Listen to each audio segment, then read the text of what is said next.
ఆలోచిద్దాం, ఆశీర్వదిద్దాం. ఉమ్మడి నల్గొండ, ఖమ్మం, వరంగల్ పట్టభద్రుల ప్రశ్నించే గొంతు తీన్మార్ మల్లన్నకు మొదటి ప్రాధాన్యత ఓటు వేసి గెలిపిద్దాం. ఈ 3 జిల్లాల్లో ఉన్నటువంటి పట్టభద్రులు కూడా నిరంతరం మన తరపున కొట్లాడినటువంటి వ్యక్తి తీన్మార్ మల్లన్న. తెలంగాణ సమాజం కోసం దాదాపు 60-70 కేసులు పెట్టుకొని 100 రోజులు జైలు ఉన్నటువంటి వ్యక్తి. కావున ఖచ్చితంగా ఆయనను గెలిపించాల్సిన అవసరం ఉంది.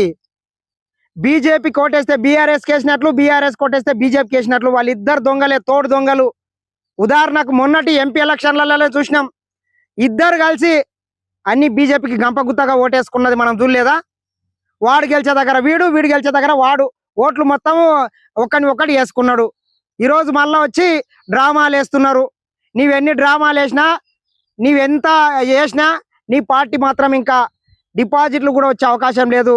కేటీఆర్, నువ్వు కొన్ని లత్కోర్గాళ్ళు యూట్యూబ్ ఛానళ్ళని వాళ్ళని వీళ్ళని ఏదో పైసలు ఇచ్చి మేనేజ్ చేసి, వాడే న్యూస్ లైన్ కావచ్చు, ఇంకా మా చిలక ప్రవీణ్ మిత్రుడు కావచ్చు, మరికొందరు మిర్రర్ టీవీ కావచ్చు, ఇటువంటి దరిద్రులకి పైసలు మొకాన కొట్టి, ఎందుకంటే తెలంగాణ ప్రజల్ని నిండా ముంచి దోసుకున్నటువంటి పైసల్ని మొత్తం మొకాన కొట్టి ఏదో తీన్మార్ మల్లన్నని కాంగ్రెస్ పార్టీని బ్లేమ్ చేయాలన్నటువంటి చూస్తున్నటువంటి లప్పుట్ పనులు ఇక్కడ మానుకుంటే బాగుంటది. ఎవడు ఎన్ని కుట్రాలు చేసినా, ఎన్ని కుతాంతాలు చేసినా రాబోయే ఎన్నికలల్లో ఖమ్మం, నల్గొండ, వరంగల్ ఎమ్మెల్సీ ఎన్నికలల్లో భారీ మెజార్టీతో తీన్మార్ మల్లన్న గెలవడం ఖాయం. నీవు రాసి పెట్టుకోండి.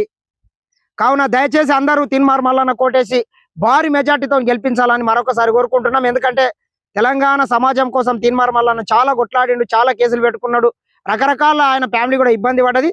ఖచ్చితంగా ఈ సందర్భంలో మనమంతా తీన్మార్ మల్లన్నకు మద్దతు ఇచ్చి ఆయనను భారీ మెజార్టీతో గెలిపించుకోవాలని మరొకసారి కోరుకుంటున్నా. నమస్తే మిత్రులారా. ఆలోచిద్దాం, ఆశీర్వదిద్దాం.